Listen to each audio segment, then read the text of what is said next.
오늘 말씀을 좀 같이 나누도록 하겠습니다. 오늘 말씀은 16장과 17장 전체를 함께 보도록 하겠습니다. 제가 지난주에 이야기한 것처럼 14장에서 17장까지가 바로 유다지파와 요셉지파의 땅 분배에 대한 이야기라고 했습니다. 그래서 유다지파의 이야기가 끝나고 16장, 17장은 유다지파가 아니라 요셉지파의 땅 분배죠.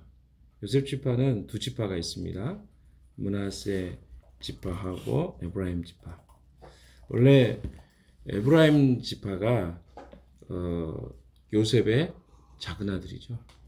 므낫세 지파가 큰 아들입니다. 그런데 배경이 있습니다. 창세기에 야곱이 축복을 해줄 때 므낫세 지파보다는 에브라임 지파를 더 축복해 줍니다. 요셉이 그걸 싫어했었죠. 작은 아들이 큰 아들보다 더 축복받는 것을 싫어했습니다. 그런데 야곱이 그것을 나도 안다 하면서 오히려 작은 아들인 에브라임이 더 큰 축복을 받을 것을 이야기합니다. 그런 배경 속에서 에브라임 지파를 축복했기 때문에 나중에 이제 북왕국 이스라엘, 남왕국 이스라엘 이렇게 했을 때 북왕국 이스라엘의 대표 지파를 에브라임 지파라고 이야기합니다. 그리고 남왕국 지파의 대표적인 지파를 유다 지파라고 이야기하죠. 그만큼 크고 강력한 힘을 가졌던 지파가 에브라임 지파입니다. 그런 배경을 가지고 있다는 것을 먼저 기억하면서 오늘 본문의 내용을 좀 들어봤으면 좋겠습니다. 그래서 요셉 자손들에 대한 땅 분배 이야기가 오늘 내용입니다. 특별히 요셉 자손들의 그 땅 분배 이후에 이야기가 17장 14절에서 18절 이야기죠. 그래서 그들이 컴플레인 하는 이야기가 나옵니다. 왜 우리에게 한 지파의 몫만큼만 땅을 분배해 줍니까? 14절에 그런 내용이 나오죠. 우리는 더 축복을 받은 사람들이니까 한마디로 더 많은 땅을 주십시오 라고 하는 이야기가 언급이 됐습니다. 다른 지파가 들었으면 굉장히 붕괴할 만한 이야기죠. 똑같은 지파인데 왜 니들만 땅을 더 분배받아? 막 이렇게 이야기 될 만한 그런 컴플레인을 하는 것이죠. 그래서 요셉 자손이 여호수아에게 이야기했던 이 이야기는 어떻게 보면 이스라엘 민족에게 갈등을 일으킬 만한 요소가 있었습니다. 또한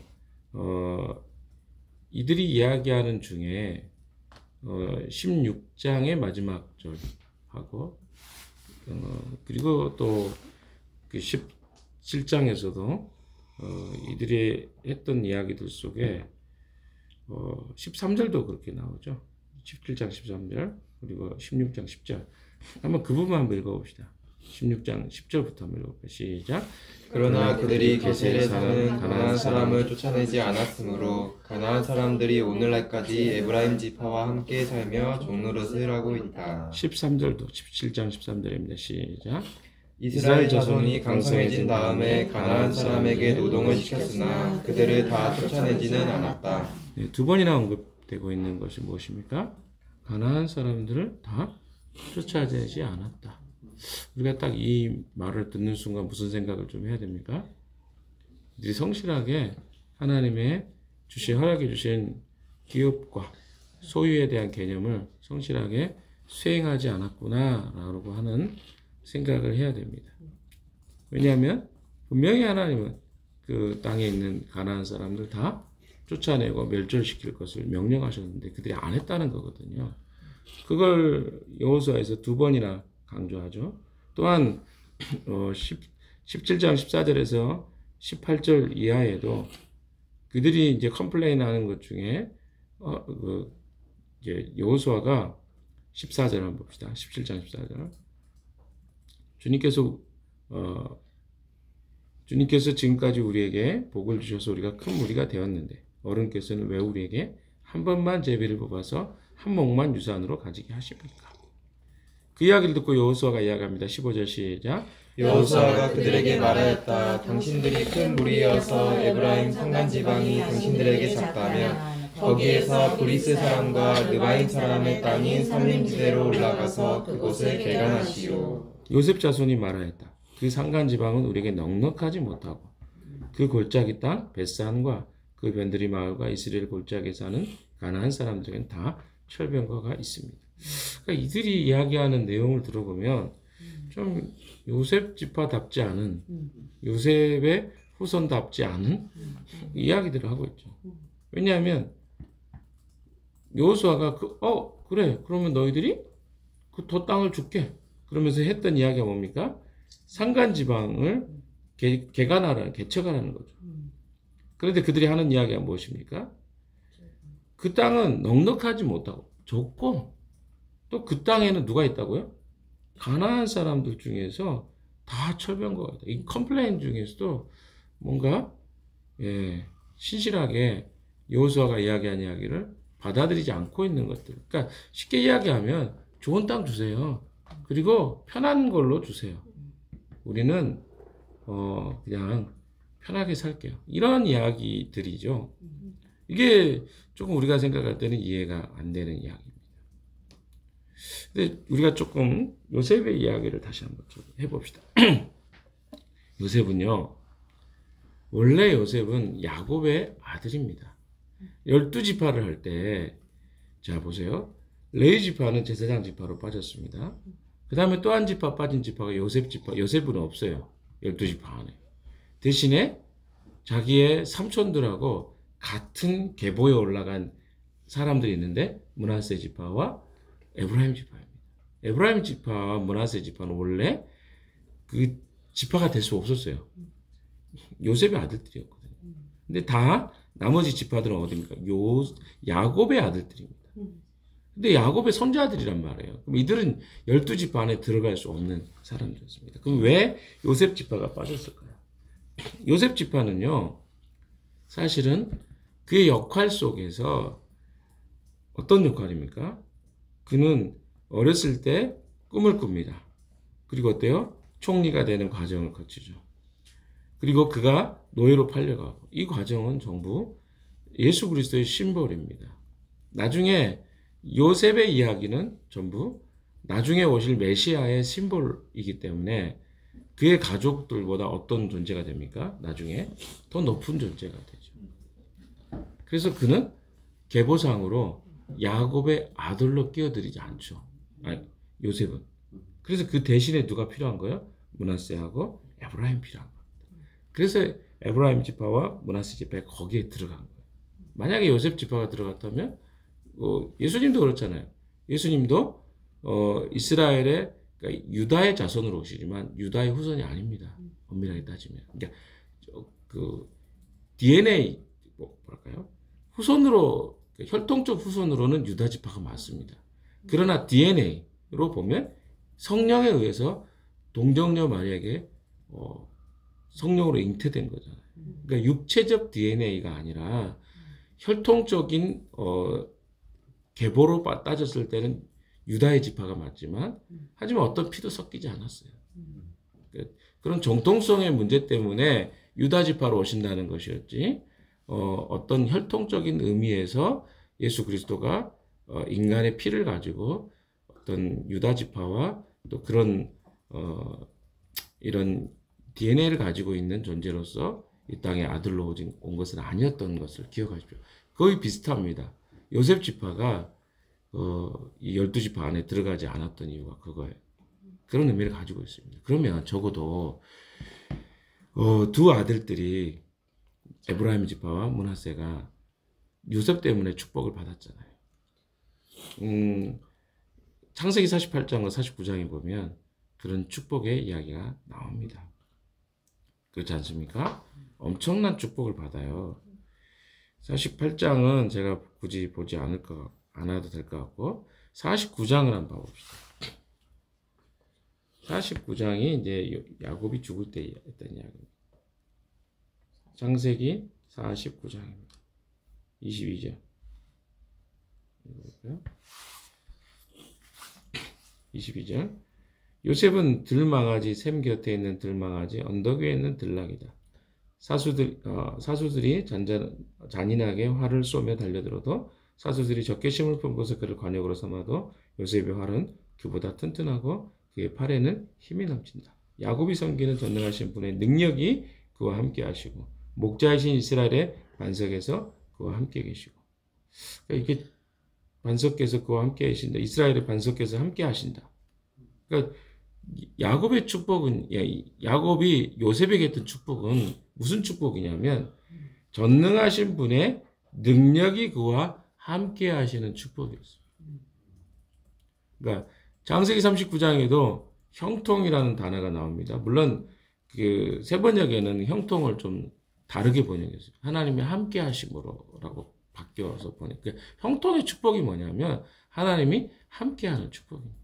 그러니까 요셉 지파인 그의 자녀들에게도 주신 축복은 똑같은 거예요. 무슨 축복이요? 무성한 가지. 여러분 뭐 담장 너머에 여러분 아주 담장 너머로 뻗은 가지.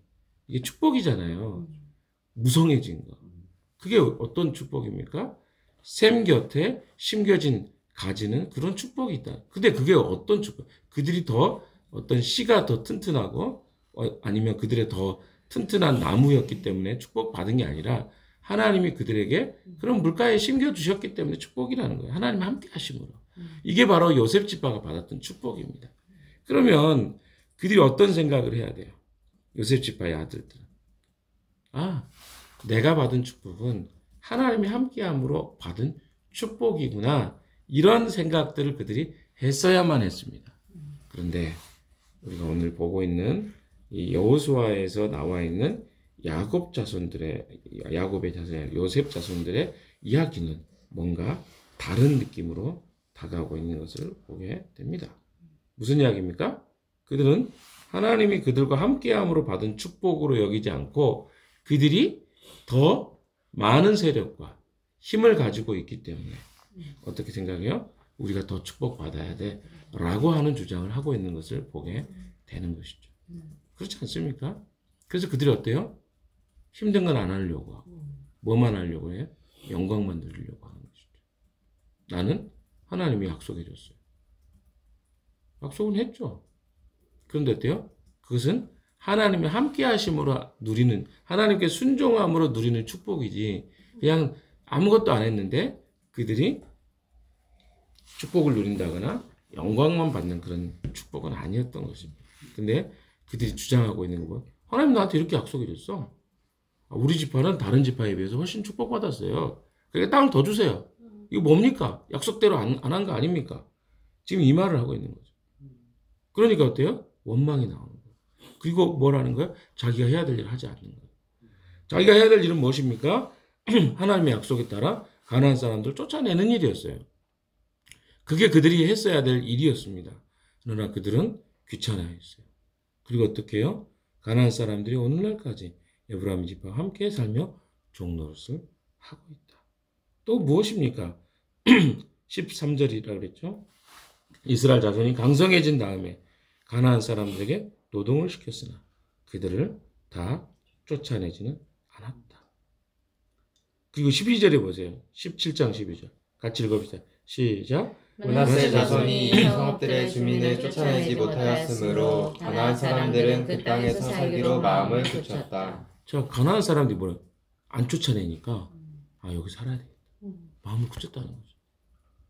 그러니까 이들이 지금 생각하고 있는 생각이 무엇입니까? 하나님이 주신 약속에 성실하게 그들이 거기에 충성스럽게 하나님 말씀 붙잡고 순종하는 것이 아니라 그냥 조상이 약속을 받았던 그 약속을 아버지에게 주셨던 그 약속을 그냥 주장하는 것에 불과하고 있는 그들의 모습을 보게 됩니다. 이것이 에브라임 지파와 므낫세 지파의 문제였다는 것이죠. 여호수아는요 그들에게 성실하게 그 땅을 정복할 것들을 요구합니다. 17장 17절 보십시오. 여호수아가 다시 요셉 족속인 에브라임 지파와 서쪽 므낫세 지파에게 말하였다. 당신들은 큰 무리요 큰 세력도 가졌으니 한 목만 가질 일이 아닙니다. 산간지방도 당신들의 것이 될 것이요. 산간지방이라 하더라도 그것을 개간하여 이 끝에서 저 끝까지 차지하시오. 가나안 사람들이 철병거를 가져서 강하다 하더라도 당신들은 그들을 쫓아낼 수 있어 라고 이야기합니다. 무슨 말이요? 15절에도 그것을 개간하시오. 그들은 무엇을 해야 됐습니까? 그 땅을 개간하고 그 땅에서 하나님의 약속을 소유로 바꾸는 일을 했어야 했던 사람들입니다. 그런데 그들은 무엇만 주장해요? 자기의 권리만 주장하고 의무를 다하지 않았던 것을 보게 됩니다. 이것이 요셉 지파에 속한 므낫세와 에브라임 지파를 향한 성경이 기록하고 있는 내용입니다. 여러분, 어제도 제가 어제가 아니군요. 금요일 날도 제가 이야기했던 것처럼 유다 지파와 요셉 지파를 특별하게 4장에 걸쳐서 이야기합니다. 14, 15, 16, 17 두 장씩 유다 지파, 그 다음에 요셉 지파.